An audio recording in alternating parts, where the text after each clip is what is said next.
very good evening to all of you. So today again, we will continue from where we left last time, the part of the Organon. We have done till aphorism 190 and we will continue from there on. So we were talking about the one-sided diseases, and in this particular part of the Organon, we are talking about the one-sided diseases which are local diseases, means which have symptoms on the skin. So we have done till aphorism 190 and we will start with aphorism 191. This is confirmed in the most unambiguous manner by experience, which shows in all cases that every powerful internal medicine immediately after its injection causes important changes in the general health of such a patient. So the experience, it tells us in that any internal medicine, when it is taken, when it is powerful enough, it always causes some important changes in the general health of a patient, and particularly in the affected external parts and also in the affected external parts.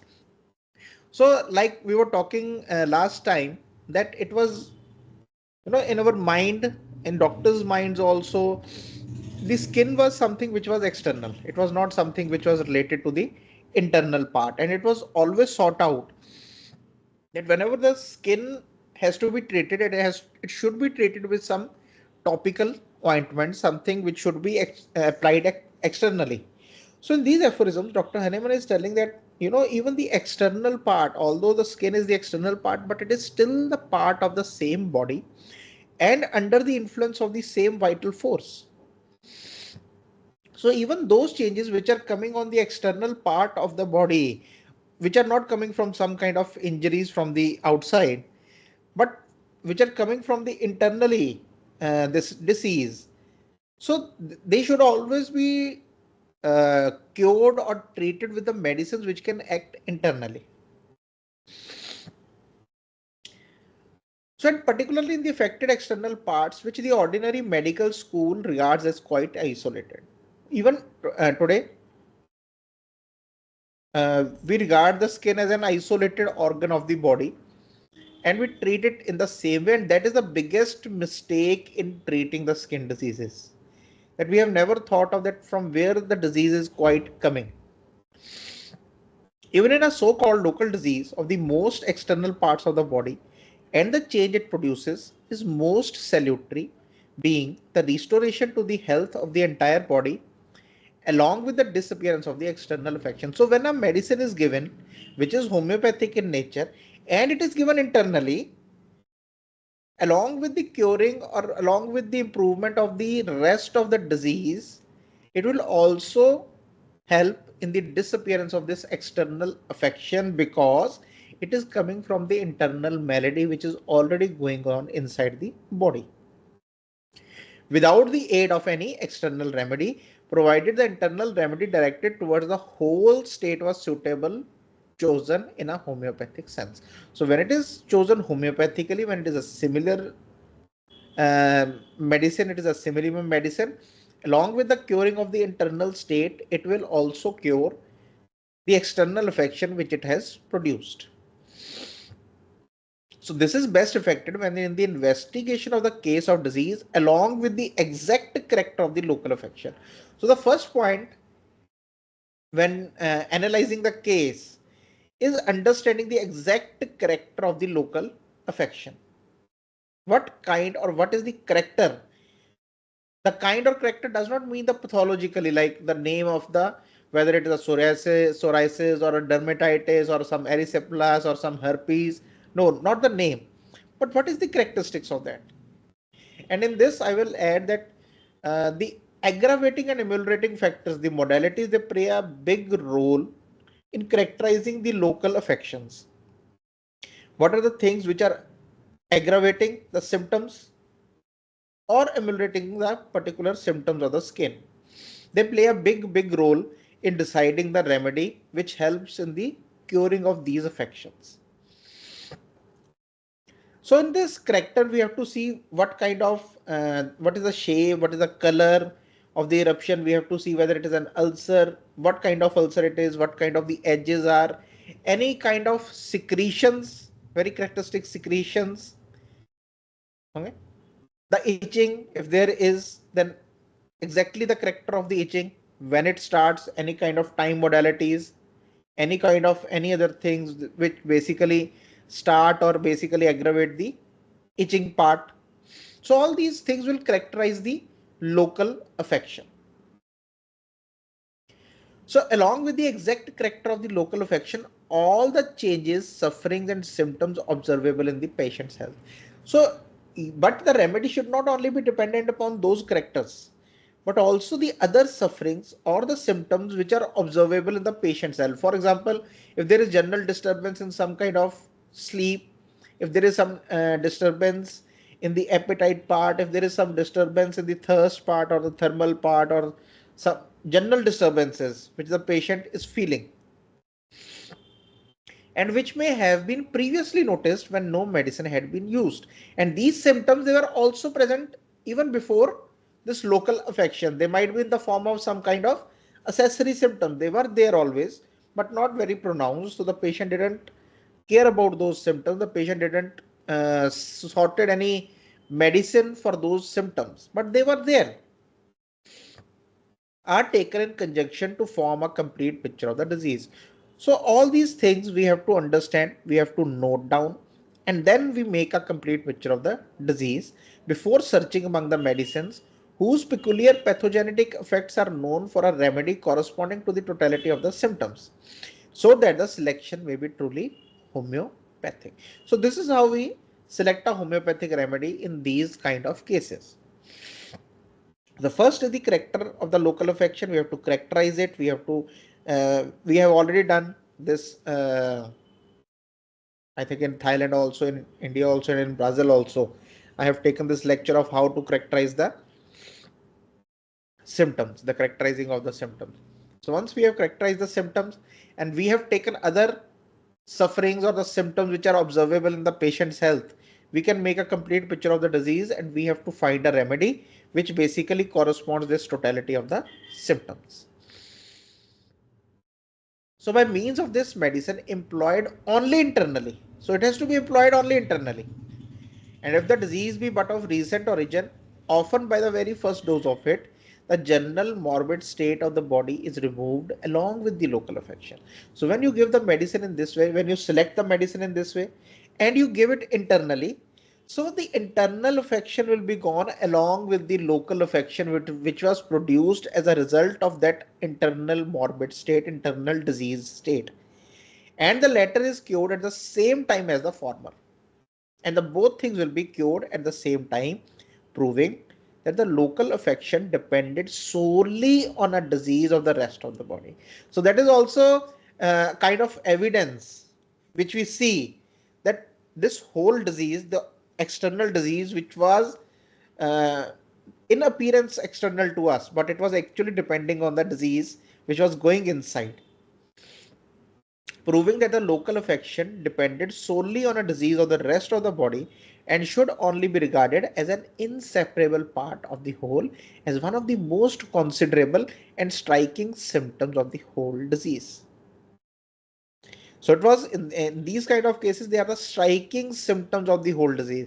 So they should never be ignored when they're even, for example, if patient is suffering from some kind of symptoms and they have some skin diseases which are coming again and again, for example some boils which are coming again and again, the characteristic of those boils or of those eruptions should be given importance, because they are showing you something about the internal disease which is going on. They are a part of that disease, so they should never be ignored. Their characteristics should never be ignored. Their modalities, their aggravating factors, they should never be ignored. It is not useful either in acute local diseases of recent origin or in local affections that have already been a long time to rub in or apply externally to the spot an external remedy, even though it be the specific, and when used internally, salutary by the reason of its homeopathicity, even although it should be at the same time administered internally. So Dr. Hahnemann is saying that this is not advisable and not useful also, that when there is some either an acute local disease or a chronic one which is going from a long time, to apply any external remedy although you find it homeopathic. For example, you have chosen sulfur as a homeopathic remedy. So while giving internally and you start applying it externally, it is not advisable and it is not reasonable also. Why? He is going to tell us about that thing. Because this have been even nowadays many homeopaths, they suggest that it is better to apply the remedy, the homeopathic remedy, and there have been some ointments in the name of homeopathy which have been made and used to apply on the lesions, but that is not advisable. And why it is not advisable, here is the reason for that. For the acute topical affections, for example, inflammations of individual parts, erysipelas, etc., which have not been caused by external injury of proportionate violence but by dynamic or internal causes, yield mostly surely to internal remedies homeopathic. So he's saying that acute some local diseases coming, some acute rashes are coming or erysipelas are coming. So once you give an internal remedy, they yield very easily when the medicine is homeopathic, when the medicine is similar, adapted to the perceptible state of the health present in the exterior and interior, selected from the general store of proved medicines and generally without any other aid. So you don't need any other aid, not to apply anything, not to give anything. Some disease of acute character, you give a correct remedy, a homeopathic remedy, and it just goes away very easily. But if these diseases do not yield to them completely, and if there still remains in the affected spot and in the whole state, notwithstanding good regimen, a relic of disease which the vital force is not competent to restore to the normal state, then the acute disease was, as not frequently happens, a product of sora, which had hitherto remained latent in the interior, but has now burst forth and is on the point of developing into a palpable chronic disease. So he is telling about regarding the acute local disease, that if a local acute local disease, when you give the medicine and it does not yield immediately, then it is due to the product of the sora. Okay, there has been some sora, internal latent sora, which has been going on, and it might basically develop into a kind of chronic disease in the coming time. So it is an indication when some acute local disease is not going away easily, that it is basically a product of the sora, and a soric remedy, an anti-soric remedy should be selected, a constitutional simillimum should be selected and given accordingly. So in order to effect a radical cure in such cases, okay, in the chronic cases, in order to effect a radical cure, which are by no means rare, after the acute state has pretty well subsided, an appropriate anti-soric treatment, as is taught in my work on chronic diseases, must be then directed against the symptoms that still remain and the morbid state of health to which the patient was previously subject. So he's saying that after this acute stage has gone, after those acute eruptions have gone, an anti-soric treatment should be given, and it is everywhere.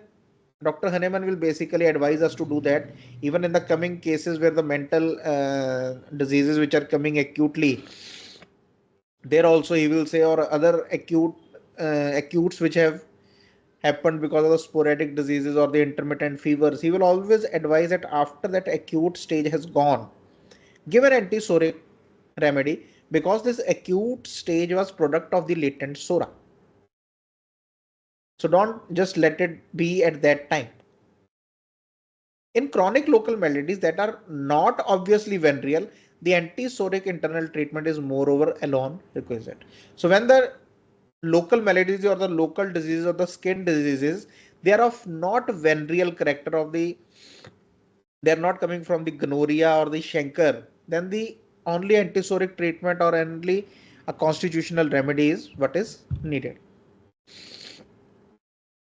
So it might indeed seem as though the cure of the such diseases would be hastened by employing the medicine substance, which is known to be truly homeopathic, to the totality of the symptoms, not only internally but also externally, because the action of a medicine applied to the seat of the local affection might affect a more rapid change in it. When I was in college, so because my father was a homeopath, so I had listened to his lectures, and but I was very new to everything, which was happening around. So one day, one of our teachers, sorry. So one day, one of our teachers, he was talking about the medicine, some of his cases, that how he has applied some remedy on the skin part and it has gone better. I knew that this was a wrong thing. I asked that the teacher whether it is the right thing to do or not. He said that you can see that practically it is a very good thing.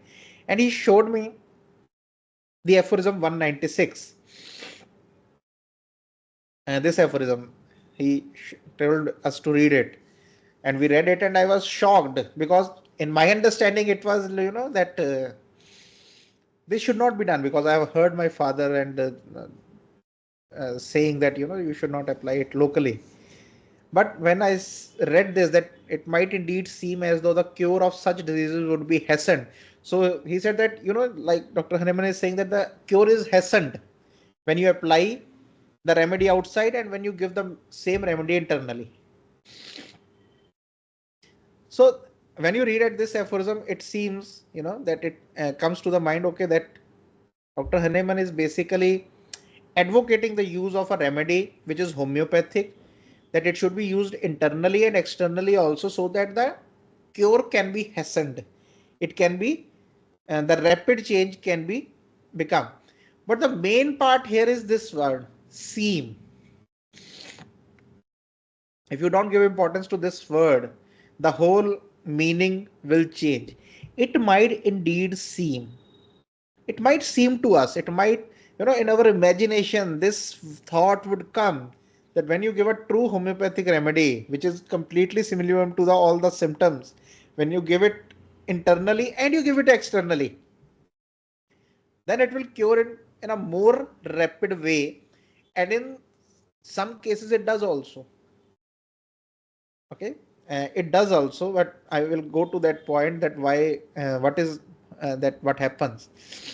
So when I read about it, when I talked about it, so my father said that, okay, you have read the 196, now go read 197 and never do this mistake again. So in 197, this treatment, however, is quite inadmissible. This should not be done because it seems to you, but the experience tells quite the otherwise. This treatment, however, is quite inadmissible, not only for the local symptom arising from the miasm of Sora, but also and especially for those originating in the miasm of syphilis or psychosis, for the simultaneous local application along with the internal employment of the remedy in diseases whose chief symptom is a constant local affection, has this great disadvantage that by such a topical application, this chief symptom, local affection, will usually be annihilated sooner than the internal disease.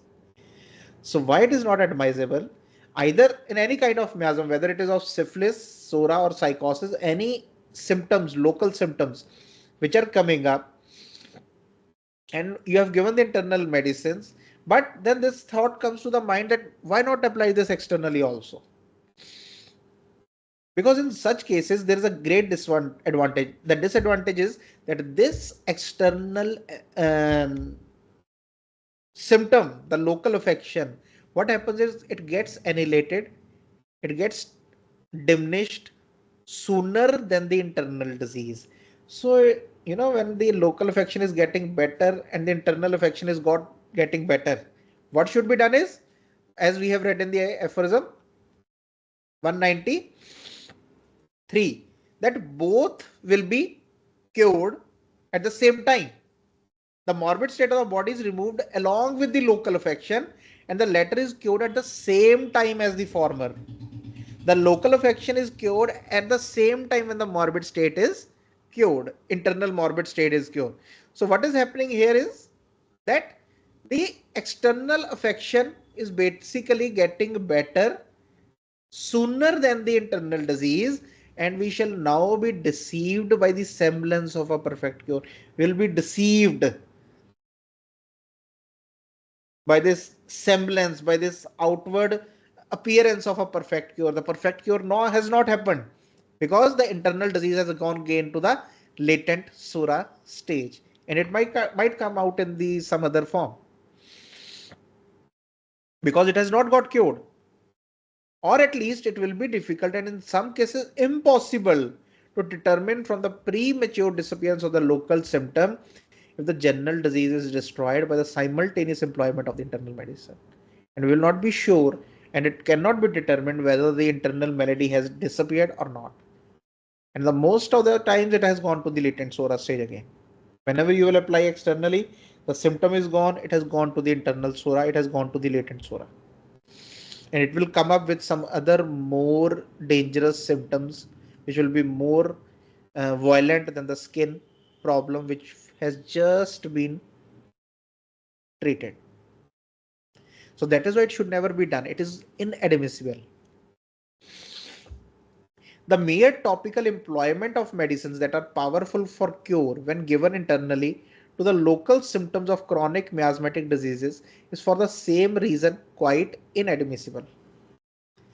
So similarly, applying some other medicines for the mere topical employment, for example, you're giving some medicine internally and applying some allopathic medicine or some other things in the topical part, in the external part, that is also quite inadmissible for the same reason. For if the local affection of the chronic disease be only removed locally and in a one-sided manner, the internal treatment indispensable for the complete restoration of the health remains in dubious obscurity. If the outer symptoms go away, we will never be able to cure the patient or restore the health in him completely. The chief symptom, the local affection, is gone. Because in these cases, these one-sided skin diseases, cases of the local diseases, the skin symptom, the local symptom, the symptom of the external part of the body is the chief symptom. And when it is gone, what are we going to prescribe upon? And there remain only the other less distinguishable symptoms which are less constant and less persistent than the local affection and frequently not sufficiently peculiar and too slightly characteristic to display after that a picture of the disease and a clear peculiar outline. So we are left with very less persistent and less peculiar symptoms on which we cannot base our medicines, and then we have to wait for the symptoms to come up again in some other form. Until then we have to wait. Our hands are tied, we cannot give any medicine which can cure the patient, which can recover the patient back to the health. Okay. So we will do till 198 and we will start from 199 in the next lecture. So these two things which we have to understand is that the first the thing is we have to understand that this local symptoms are basically coming from the internal malady, from the internal disease, and they are not something which are coming in the isolated parts, or the skin is the isolated part and it can be treated with. That is why the topical applications, or that is why this external applications on the skin diseases, they should be avoided, because once it has gone and once we are left, because the latent sora is a stage where the disease can go anyway. That is a very dangerous stage. We will talk about latent sora someday, because in the latent sora, when the vital force is not expressing the disease in the form of physical symptoms, it is not that disease is gone or it is not developing. It is developing in the silent organ of the mind. You will see that in that latent sura part, the behaviors, the characteristics of the moods, they will start developing, they will start changing. So that will become more dangerous, because when it will be expressed, then it will be expressed in a more violent way as compared to the primary symptom of the skin. So we have to understand this thing, that this skin symptoms, they are basically a part of the internal dyscrasia the part of the internal miasm which is already going on, and they should not be applied with any kind of topical medicine, either homeopathic or allopathic or of any other character. Because if this thing gets better and the internal disease is not getting better, then the secondary symptoms of the sora or the tertiary symptoms of the sora, they will start appearing after some time, and it will take more time to cure the disease, to bring the patient back to health as it could have been done in the earlier stage. So this is a very important thing to note. And the third part is that never read an aphorism, isolatedly. Because if you read 196 isolatedly, it might appear to us that okay, it is okay. And many doctors have, like I told you, one of my teachers in the college also, he might have read it in that way, and or someone has might have told him also in that way. Because many times when we are listening to some doctors or some teachers, then in our mind we take it for surety. So the thing is your own experience and what you are reading. So what, but when you read it with in connection with 197, in connection with 195, then the whole meaning change. So we will continue with aphorism 199 in our next meeting. And till then, just go through these aphorisms, try to understand what Dr. Hahnemann is trying to tell us, and how we have to direct our treatment in such cases. And once you start understanding, you can do one thing, that go in this 1 week, just go through the medicines and see the skin symptoms, see what kind of symptoms the skin on the skin they can be produced, and you will try, and you will start understanding the characteristics, the things which are common, which happens in the skin diseases, and which are uncommon. So those uncommon characteristics, whenever you find them in such cases, they will help you a lot in finding the remedy, in understanding the process which is going on, and in finding the right remedy which is homeopathic to that particular state and to the internal disease which is already going on. And when you give it that way, you will be amazed to see that how the remedy, when given, the disease just vanishes, never to appear again. Okay. So with that, I will take your leave. Thank you, and a very good night to all of you.